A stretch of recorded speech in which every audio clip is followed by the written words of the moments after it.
Kedua perang tersebut sudah diprediksi sejak 2019 dalam kitab Sontoloyo yang berjudul Mardigu Nation. Jelas sudah mengatakan perang Laut Natuna Utara dan perang di selatan Eropa pasti terjadi. Sungguh, data ini bukan ramalan, ini analisa. Full data sebelum membuat analisanya. Rusia dengan strategi Morishkova 2.0 memang punya rencana besar di Eropa dan merinci bagaimana mengambil Crimea, melepas Inggris Brexit dari Uni Eropa, melepas bangsa Katalan agar mereka merdeka dari Spanyol, mendukung separatis Baski, mendukung separatis timur Ukraina anti Kiev.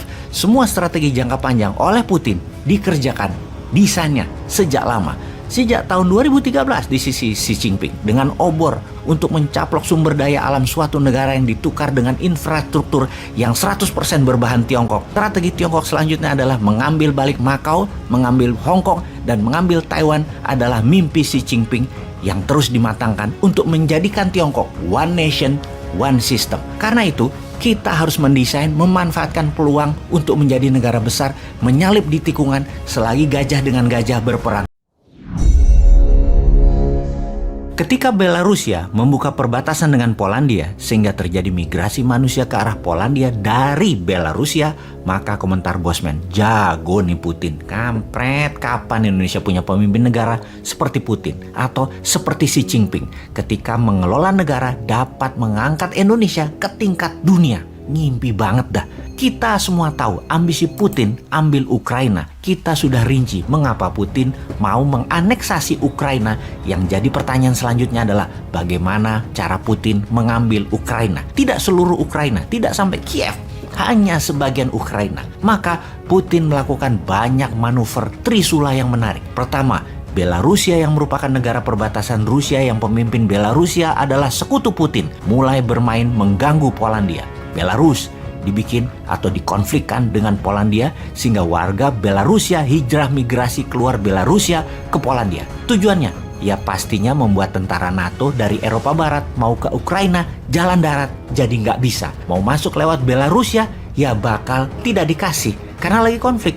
Saat ini sekutu NATO hanya Amerika dan Inggris yang stand alone, tidak terpengaruh gas Rusia. Sementara Jerman, Prancis, Spanyol, dan negara Eropa Barat lainnya, energi gasnya bergantung pada Rusia bahkan lebih dari 60%. Efeknya, ketika mereka mau masuk ke Belarusia atau membela Ukraina, diancam oleh Rusia dengan gas Rusia. Sejauh ini, Jerman belum berani dan negara Eropa lainnya tidak berani bergerak ke Ukraina mendukung Inggris dan Amerika karena tekanan gas Nord Stream 1 dan Nord Stream 2 milik Gazprom Rusia dikendalikan mati nyalanya oleh Rusia. Eropa Barat jadi nggak berani bergerak mereka saat ini. Kapal selam Rusia sudah masuk ke Laut Baltik. Militer Rusia jaga di Laut Baltik. Kalau NATO mau masuk hanya bisa lewat udara dengan kapal induk yang ada di posisi Laut Atlantik. Ini sangat jauh dan sangat mudah diintercept. Di sisi selatan Ukraina yaitu Laut Mati atau Dead Sea, ada negara Turki yang merupakan sekutu Putin. Erdogan sejak dikudeta Amerika yang digagalkan oleh Rusia menggunakan Rusia sekarang sebagai sekutu utamanya. Balik badan dari Amerika itu Turki. Jadi NATO menyerang Rusia atau Ukraina dari selatan, pasti Turki tidak akan kasih wilayah udaranya ke NATO. NATO hanya bisa masuk dari Gibraltar atau dari Italia yang pasti kejauhan.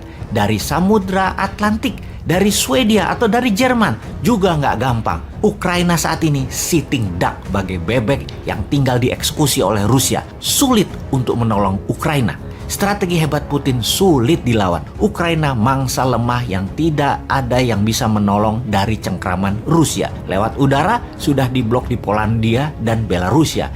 Eropa Barat ditekan melalui gas. Amerika Inggris hanya bisa serang dari Gibraltar atau dari utara Belarusia, dari Latvia. Jadi kesimpulan, lupakan NATO. Anda kalah strategi sama Putin.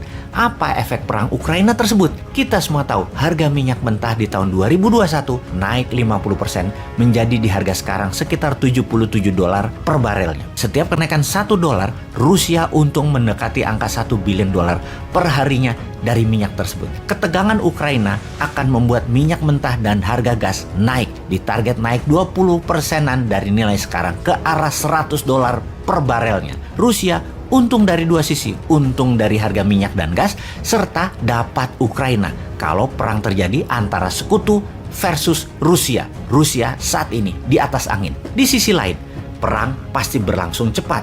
Rusia pasti tidak ambil Kiev, tapi mungkin sampai perbatasan Kiev. Lalu dunia akan resesi, slow down ekonominya ketika harga minyak ke $100 per barel. Slowdown ekonomi jadi berkepanjangan setelah COVID membuat manufaktur industri melambat. Ditambah perang Ukraina di ujung mata. Perang Ukraina akan berefek memukul ekonomi dalam negeri Tiongkok pastinya. Sebagai negara produsen yang minyak BBM importnya hingga 90% yang semua didapat dari luar Tiongkok. Hal ini yang membuat Xi Jinping makin tidak populer, dan untuk populer Xi Jinping pasti meniru Putin, yaitu bangkitkan nasionalisme dan serbu Taiwan. Kedua perang tersebut sudah diprediksi sejak 2019 dalam kitab Sontoloyo yang berjudul Mardigu Nation. Jelas sudah mengatakan perang Laut Natuna Utara dan perang di selatan Eropa pasti terjadi. Sungguh, data ini bukan ramalan, ini analisa. Full data sebelum membuat analisanya. Rusia dengan strategi Morishkova 2.0 memang punya rencana besar di Eropa dan merinci bagaimana mengambil Crimea, melepas Inggris Brexit dari Uni Eropa, melepas bangsa Katalan agar mereka merdeka dari Spanyol, mendukung separatis Baski, mendukung separatis timur Ukraina anti Kiev. Semua strategi jangka panjang oleh Putin dikerjakan desainnya sejak lama. Sejak tahun 2013 di sisi Xi Jinping dengan obor untuk mencaplok sumber daya alam suatu negara yang ditukar dengan infrastruktur yang 100% berbahan Tiongkok. Strategi Tiongkok selanjutnya adalah mengambil balik Macau, mengambil Hong Kong, dan mengambil Taiwan adalah mimpi Xi Jinping yang terus dimatangkan untuk menjadikan Tiongkok one nation, one system. Karena itu, kita harus mendesain, memanfaatkan peluang untuk menjadi negara besar, menyalip di tikungan selagi gajah dengan gajah berperang di mana-mana. Jangan cemen lah bernegara. Masa ngurusin hal-hal yang gak penting sih, seperti kayak tentaranya misalnya. Masa tentara disuruh megangin anak-anak yang dipaksa vaksin dengan sadisnya yang membuat anak kecil bisa pada trauma semua? Atau bernegara saat ini para elitis malah sibuk membangun apa saja proyek-proyek tadi dengan hutang lagi, sibuk bagi-bagi cuan antara pengusaha dan penguasa atau istilahnya peng-peng. Sibuk atur-atur kebijakan proyek untuk mereka belah-belah di atas sana. Rakyatnya hanya dikasih info dari buzzer seakan apa yang pejabat kerjakan tidak melanggar sumpah jabatan walau KKN. Dengan buzzer, rakyatnya dibikin gak paham bernegara dan tidak tahu berita luar negeri bahwa dunia mau perang yang padahal bisa dimanfaatkan untuk Indonesia berdaulat.